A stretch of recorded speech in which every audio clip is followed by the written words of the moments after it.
Recording by John Greenman. Anti-Imperialist Writings by Mark Twain. A Defense of General Funston by Mark Twain. February 22.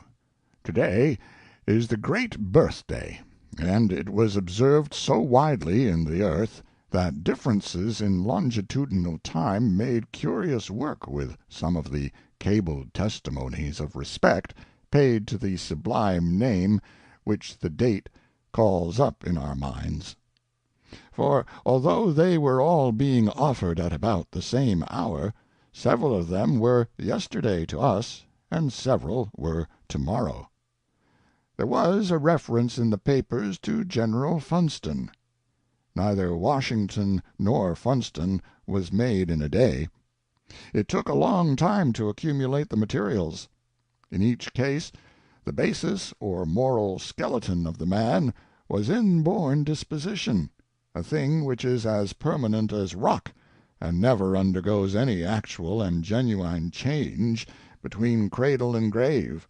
In each case, the moral flesh bulk, that is to say, character, was built and shaped around the skeleton by training, association, and circumstances.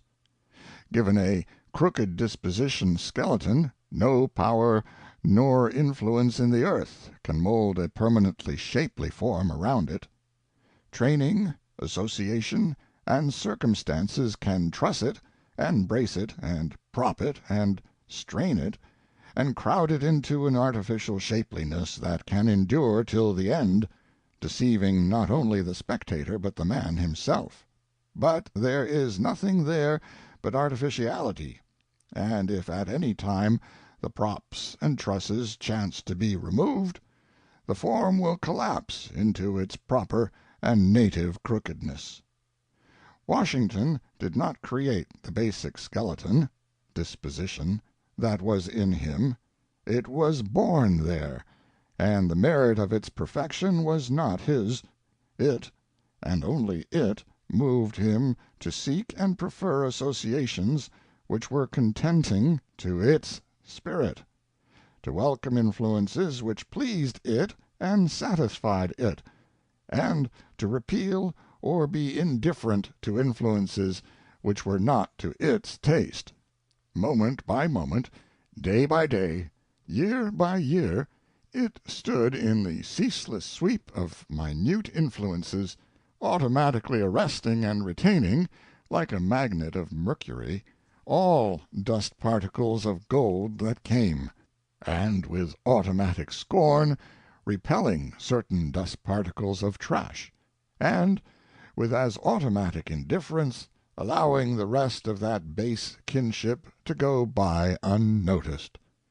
It had a native affinity for all influences fine and great, and gave them hospitable welcome and permanent shelter. It had a native aversion for all influences mean and gross, and passed them on. It chose its subject associations for him. It chose his influences for him. It chose his ideals for him, and out of its patiently gathered materials it built and shaped his golden character. And we give him the credit. We give God credit and praise for being all-wise and all-powerful, but that is quite another matter. No exterior contributor, no birth commission, conferred these possessions upon him. He did it himself. But Washington's disposition was born in him. He did not create it. It was the architect of his character. His character was the architect of his achievements. If my disposition had been born in him and his in me, the map of history would have been changed. It is our privilege to admire the splendor of the sun, and the beauty of the rainbow, and the character of Washington. But there is no occasion to praise them for these qualities, since they did not create the source whence the qualities sprang. The sun's fires, the light upon the falling raindrop, the sane and clean and benignant disposition born to the father of his country. Is there a value, then, in having a Washington, since we may not concede to him personal merit for what he was and did? Necessarily, there is a value so immense that it defies all estimate. Acceptable outside influences were the materials out of which Washington's native disposition built Washington's character and fitted him for his achievements. Suppose there hadn't been any. Suppose he had been born and reared in a pirate's cave. The acceptable materials would have been lacking. The Washingtonian character would not have been built. Fortunately for us and for the world, and for future ages and peoples, he was born where the sort of influences and associations acceptable to his disposition were findable, where the building of his character at its best and highest was possible, and where the accident of favorable circumstances was present to furnish it a conspicuous field for the full exercise and exhibition of its commanding capabilities. Did Washington's great value, then, lie in what he accomplished? No, that was only a minor value. His major value, his vast value, his immeasurable value to us and to the world and to future ages and peoples, lies in his permanent and sky-reaching conspicuousness as an influence. We are made, brick by brick, of influences, patiently built up around the framework of our born dispositions. It is the sole process of construction. There is no other.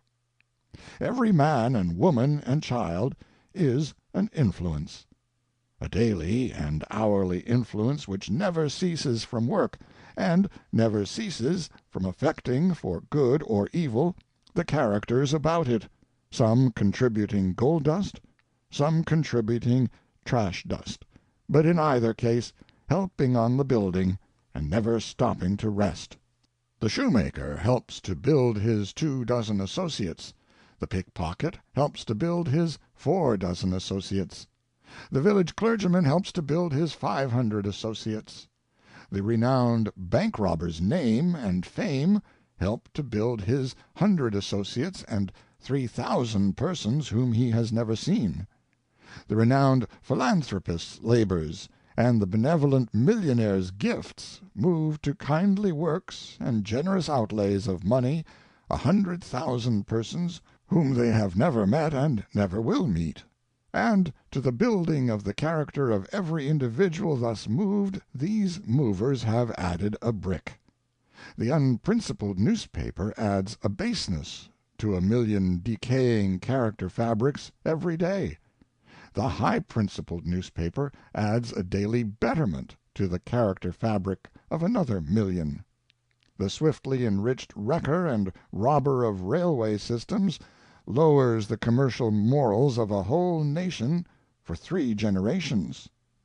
A Washington, standing upon the world's utmost summit, eternally visible, eternally clothed in light, a serene, inspiring, heartening example and admonition, is an influence which raises the level of character in all receptive men and peoples, alien and domestic, and the term of its gracious work is not measurable by fleeting generations, but only by the lingering march of the centuries. Washington was more and greater than the father of a nation. He was the father of its patriotism at its loftiest and best. And so powerful was the influence which he left behind him that that golden patriotism remained undimmed and unsullied for 100 years lacking one. And so fundamentally right-hearted are our people by grace of that long and ennobling teaching, that today already they are facing back for home. They are laying aside their foreign-born and foreign-bred imported patriotism, and resuming that which Washington gave to their fathers, which is American, and the only American, which lasted 99 years and is good for 1,000,000 more. Doubt, doubt that we did right by the Filipinos, is rising steadily higher and higher in the nation's breast. Conviction will follow doubt. The nation will speak. Its will is law. There is no other sovereign on this soil, and in that day we shall right such unfairness as we have done. We shall let go our obsequious hold on the rear skirts of the sceptered land thieves of Europe, and be what we were before, a real world power, and the chiefest of them all, by right of the only clean hands in Christendom, the only hands guiltless of the sordid plunder of any helpless people's stolen liberties, hands recleansed in the patriotism of Washington, and once more fit to touch the hem of the revered shade's garment and stand in its presence unashamed. It was Washington's influence that made Lincoln and all other real patriots the Republic has known. It was Washington's influence that made the soldiers who saved the Union, and that influence will save us always, and bring us back to the fold when we stray. And so, when a Washington is given us, or a Lincoln, or a Grant, what should we do? Knowing as we do that a conspicuous influence for good is worth more than 1,000,000,000 obscure ones, without doubt the logic of it is that we should highly value it, and make a vestal flame of it, and keep it briskly burning in every way we can, in the nursery, in the school, in the college, in the pulpit, in the newspaper, even in Congress, if such a thing were possible. The proper inborn disposition was required to start a Washington. The acceptable influences and circumstances and a large field were required to develop and complete him. The same with Funston.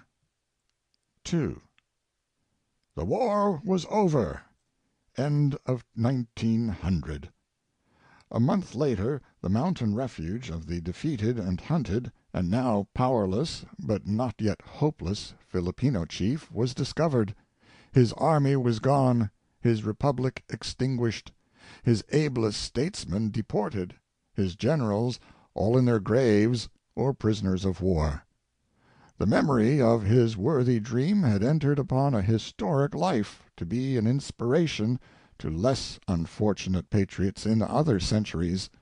The dream itself was dead beyond resurrection, though he could not believe it.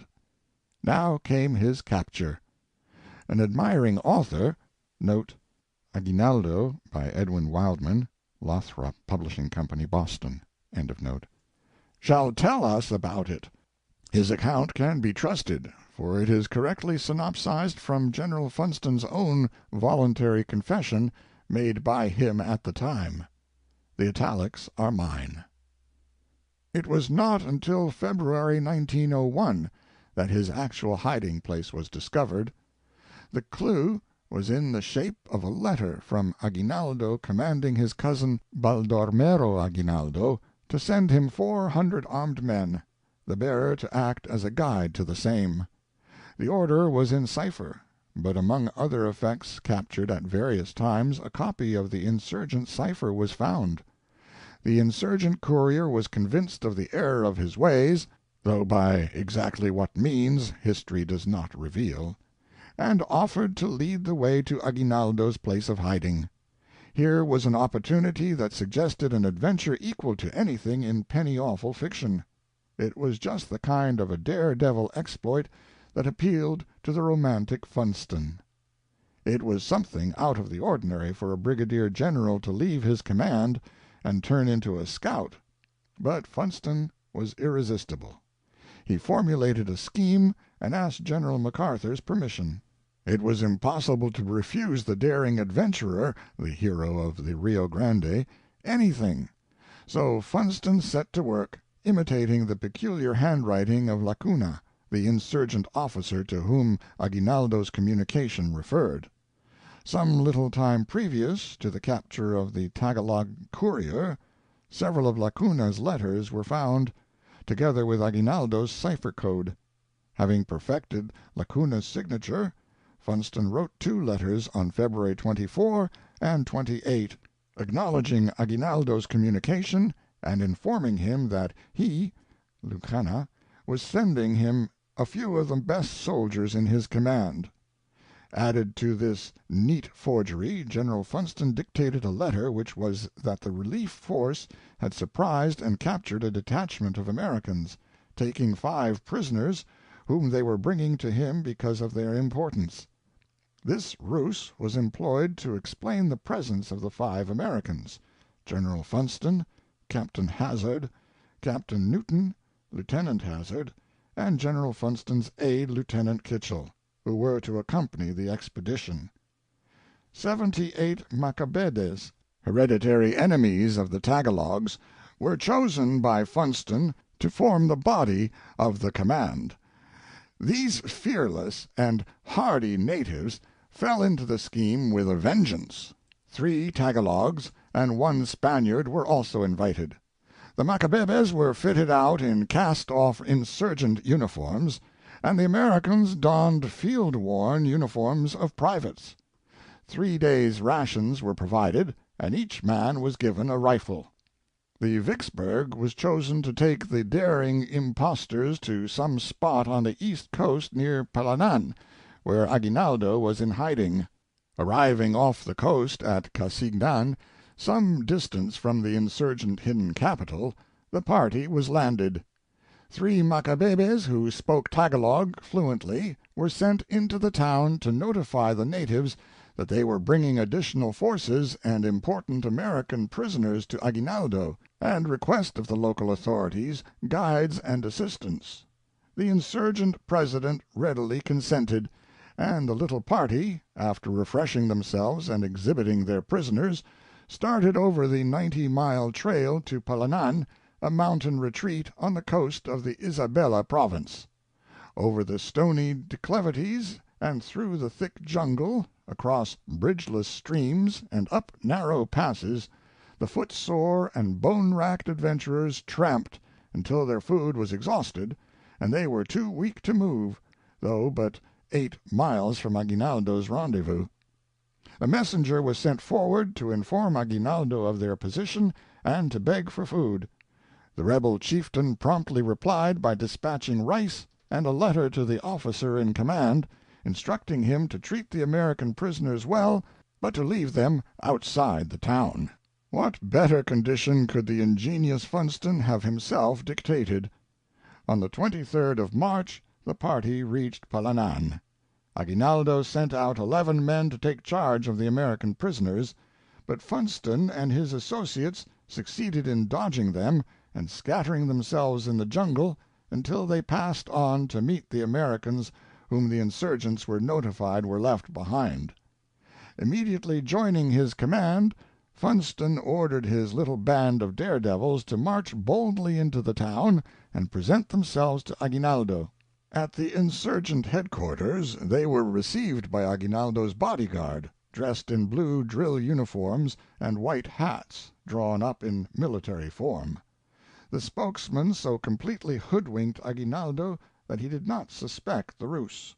In the meantime the Macabebes maneuvered around into advantageous positions, directed by the Spaniard, until all were in readiness. Then he shouted, "Macabebes, now is your turn," whereupon they emptied their rifles into Aguinaldo's bodyguard. The Americans joined in the skirmish, and 2 of Aguinaldo's staff were wounded, but escaped, the treasurer of the revolutionary government surrendering. The rest of the Filipino officers got away. Aguinaldo accepted his capture with resignation, though greatly in fear of the vengeance of the Macabebes. But General Funston's assurance of his personal safety set his mind easy on that point, and he calmed down and discussed the situation. He was greatly cast down at his capture, and asserted that by no other means would he have been taken alive, an admission which added all the more to Funston's achievement, for Aguinaldo's was a difficult and desperate case, and demanded extraordinary methods. Some of the customs of war are not pleasant to the civilian, but ages upon ages of training have reconciled us to them as being justifiable, and we accept them and make no demur, even when they give us an extra twinge. Every detail of Funston's scheme but one has been employed in war in the past, and stands acquitted of blame by history. By the custom of war it is permissible, in the interest of an enterprise like the one under consideration, for a brigadier general, if he be of the sort that can so choose, to persuade or bribe a courier to betray his trust, to remove the badges of his honorable rank and disguise himself, to lie, to practice treachery, to forge, to associate with himself persons properly fitted by training and instinct for the work, to accept a courteous welcome and assassinate the welcomers while their hands are still warm from the friendly handshake. By the custom of war, all these things are innocent. None of them is blameworthy. All of them are justifiable. None of them is new. All of them have been done before, although not by a brigadier general. But there is one detail which is new, absolutely new. It has never been resorted to before in any age of the world, in any country, among any people, savage or civilized. It was the one meant by Aguinaldo when he said that, by no other means, would he have been taken alive. When a man is exhausted by hunger to the point where he is too weak to move, he has a right to make supplication to his enemy to save his failing life. But if he takes so much as one taste of that food, which is holy, by the precept of all ages and all nations, he is barred from lifting his hand against that enemy for that time. It was left to a brigadier general of volunteers in the American army to put shame upon a custom which even the degraded Spanish friars had respected. We promoted him for it. Our unsuspecting president was in the act of taking his murderer by the hand when the man shot him down. The amazed world dwelt upon that damning fact, brooded over it, discussed it, blushed for it, said it put a blot and a shame upon our race. Yet, bad as it was, he had not, dying of starvation, begged food of the President to strengthen his failing forces for his treacherous work. He did not proceed against the life of a benefactor who had just saved his own. April 14. I have been absent several weeks in the West Indies. I will now resume this defense. It seems to me that General Funston's appreciation of the capture needs editing. It seems to me that in his after-dinner speeches he spreads out the heroisms of it, I say it with deference and subject to correction, with an almost too generous hand. He is a brave man. His dearest enemy will cordially grant him that credit. For his sake, it is a pity that somewhat of that quality was not needed in the episode under consideration. That he would have furnished it no one doubts, but, by his own showing, he ran but one danger, that of starving. He and his party were well disguised, in dishonored uniforms, American and insurgent. They greatly outnumbered Aguinaldo's guard. Note: 89 to 48. Funston's Lotos Club Confessions. End of note. By his forgeries and falsehoods he had lulled suspicion to sleep. His coming was expected. His way was prepared. His course was through a solitude. Unfriendly interruption was unlikely. His party were well armed. They would catch their prey with welcoming smiles in their faces, and with hospitable hands extended for the friendly shake. Nothing would be necessary but to shoot these people down. That is what they did. It was hospitality repaid in a brand-new, up-to-date, modern civilization fashion, and would be admired by many. The spokesman so completely hoodwinked Aguinaldo that he did not suspect the ruse. In the meantime the Macabebes maneuvered around into advantageous positions, directed by the Spaniard, until all were in readiness. Then he shouted, "Macabebes, now is your turn," whereupon they emptied their rifles into Aguinaldo's bodyguard. From Wildman's book already quoted. The utter completeness of the surprise, the total absence of suspicion which had been secured by the forgeries and falsehoods, is best brought out in Funston's humorous account of the episode in one of his rollicking speeches, the one he thought the President said he wanted to see republished, though it turned out that this was only a dream of a reporter. The General says: "The Macabebes fired on those men and 2 fell dead. The others retreated, firing as they ran, and I might say here that they retreated with such great alacrity and enthusiasm that they dropped 18 rifles and 1,000 rounds of ammunition. Sigismondo rushed back into the house, pulled his revolver, and told the insurgent officers to surrender. They all threw up their hands except Villa, Aguinaldo's chief of staff. He had on one of those new-fangled Mauser revolvers, and he wanted to try it. But before he had the Mauser out of its scabbard he was shot twice. Sigismondo was a pretty fair marksman himself. Alhambra was shot in the face. He jumped out of the window. The house, by the way, stood on the bank of the river. He went out of the window and went clear down to the river, the water being 25 feet below the bank. He escaped, swam across the river and got away, and surrendered 5 months afterwards. Villa, shot in the shoulder, followed him out of the window and into the river, but the Macabebes saw him and ran down to the river bank, and they waded in and fished him out, and kicked him all the way up the bank, and asked him how he liked it. Laughter. While it is true that the dare-devils were not in danger upon this occasion, they were in awful peril at one time, in peril of a death so awful that swift extinction by bullet, by the axe, by the sword, by the rope, by drowning, by fire, is a kindly mercy contrasted with it. A death so awful that it holds its place unchallenged as the supremest of human agonies, death by starvation. Aguinaldo saved them from that. These being the facts, we come now to the question: is Funston to blame? I think not, and for that reason I think too much is being made of this matter. He did not make his own disposition, it was born with him. It chose his ideals for him, he did not choose them. It chose the kind of society it liked, the kind of comrades it preferred, and imposed them upon him, rejecting the other kinds. He could not help this. It admired everything that Washington did not admire, and hospitality received and coddled everything that Washington would have turned out of doors. But it, and it only, was to blame, not Funston.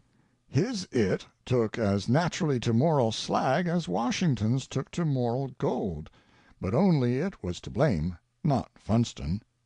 Its moral sense, if it had any, was color-blind, but this was no fault of Funston's, and he is not chargeable with the results. It had a native predilection for unsavory conduct, but it would be in the last degree unfair to hold Funston to blame for the outcome of his infirmity, as clearly unfair as it would be to blame him because his conscience leaked out through one of his pores when he was little, a thing which he could not help, and he couldn't have raised it anyway. It was able to say to an enemy, "Have pity on me, I am starving, I am too weak to move, give me food, I am your friend, I am your fellow patriot, your fellow Filipino, and am fighting for our dear country's liberties, like you. Have pity, give me food, save my life, there is no other help." And it was able to refresh and restore its marionette with the food, and then shoot down the giver of it while his hand was stretched out in welcome, like the President's. Yet if blame there was, and guilt, and treachery, and baseness, They are not Funston's, but only its. It has the noble gift of humor, and can make a banquet almost die with laughter when it has a funny incident to tell about. This one will bear reading again, and over again, in fact. The Macabebes fired on those men, and 2 fell dead. The others retreated, firing as they ran, and I might say here that they retreated with such alacrity and enthusiasm that they dropped 18 rifles and 1,000 rounds of ammunition. Sigismondo rushed back into the house, pulled his revolver, and told the insurgent officers to surrender. They all threw up their hands except Villa, Aguinaldo's chief of staff. He had on one of those new-fangled Mauser revolvers, and he wanted to try it, but before he had the Mauser out of its scabbard he was shot twice. Sigismondo was a pretty fair marksman himself. Alhambra was shot in the face. He jumped out of the window. The house, by the way, stood on the bank of the river. He went out of the window and went clear down into the river, the water being 25 feet below the bank. He escaped, swam across the river and got away, and surrendered 5 months afterwards. Villa, shot in the shoulder, followed him out of the window and into the river, but the Macabebes saw him and ran down to the river bank, and they waded in and fished him out, and kicked him all the way up the bank, and asked him how he liked it. Laughter. This was a wounded man. But it is only it that is speaking, not Funston. With youthful glee it can see sink down in death the simple creatures who had answered its fainting prayer for food, and without remorse it can note the reproachful look in their dimming eyes. But in fairness we must remember that this is only it, not Funston. By proxy, in the person of its born servant, it can do its strange work, and practice its ingratitudes and amazing treacheries, while wearing the uniform of the American soldier and marching under the authority of the American flag. And it, not Funston, comes home now to teach us children what patriotism is. Surely it ought to know. It is plain to me, and I think it ought to be plain to all, that Funston is not in any way to blame for the things he has done, does, thinks, and says. Now, then, we have Funston. He has happened, and is on our hands. The question is, what are we going to do about it? How are we going to meet the emergency? We have seen what happened in Washington's case. He became a colossal example, an example to the whole world, and for all time, because his name and deeds went everywhere, and inspired, as they still inspire and will always inspire, admiration and compel emulation. Then the thing for the world to do in the present case is to turn the gilt front of Funston's evil notoriety to the rear, and expose the back aspect of it, the right and black aspect of it, to the youth of the land. Otherwise he will become an example and a boy admiration, and will most sorrowfully and grotesquely bring his breed of patriotism into competition with Washington's. This competition has already begun, in fact. Some may not believe it, but it is nevertheless true that there are now public school teachers and superintendents who are holding up Funston as a model hero and patriot in the schools.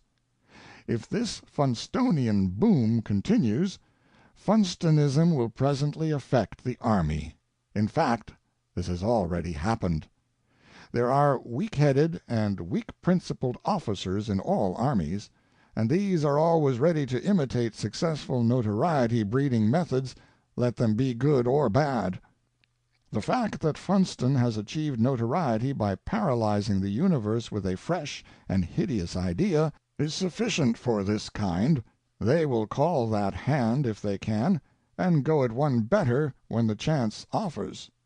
Funston's example has bred many imitators, and many ghastly additions to our history. The torturing of Filipinos by the awful water cure, for instance, to make them confess. What? Truth? or lies? How can one know which it is they are telling? For under unendurable pain a man confesses anything that is required of him, true or false, and his evidence is worthless. Yet upon such evidence American officers have actually—but you know about those atrocities which the War Office has been hiding a year or two, and about General Smith's now world-celebrated order of massacre, thus summarized by the press from Major Waller's testimony: "Kill and burn. This is no time to take prisoners. The more you kill and burn the better. Kill all above the age of 10. Make Samar a howling wilderness." You see what Funston's example has produced, just in this little while, even before he produced the example. It has advanced our civilization ever so far, fully as far as Europe advanced it in China. Also, no doubt, it was Funston's example that made us, and England, copy Whaler's Reconcentrado horror after the pair of us, with our Sunday school smirk on, and our goody-goody noses upturned toward heaven, had been calling him a fiend. And the fearful earthquake out there in Krakatoa that destroyed the island and killed 2,000,000 people—no, that could not have been Funston's example. I remember now. He was not born then. However, for all these things I blame only his "it," not him. In conclusion, I have defended him as well as I could, and indeed I have found it quite easy, and have removed prejudice from him and rehabilitated him in the public esteem and regard, I think. I was not able to do anything for his it being out of my jurisdiction, and out of Funston's and everybody's. As I have shown, Funston is not to blame for his fearful deed, and if I tried, I might also show that he is not to blame for our still holding in bondage the man he captured by unlawful means, and who is not any more rightfully our prisoner and spoil than he would be if he were stolen money. He is entitled to his freedom. If he were a king of a great power, or an ex-president of our republic, instead of an ex-president of a destroyed and abolished little republic, civilization, with a large C, would criticize and complain until he got it. Mark Twain. P.S. April 16. The President is speaking up this morning just as this goes to the printer, and there is no uncertain sound about the note. It is the speech and spirit of a president of a people, not of a party, and we all like it, traitors and all. I think I may speak for the other traitors, for I am sure they feel as I do about it. I will explain that we get our title from the Funstonian patriots, free of charge. They are always doing us little compliments like that. They are just born flatterers, those boys. M.T.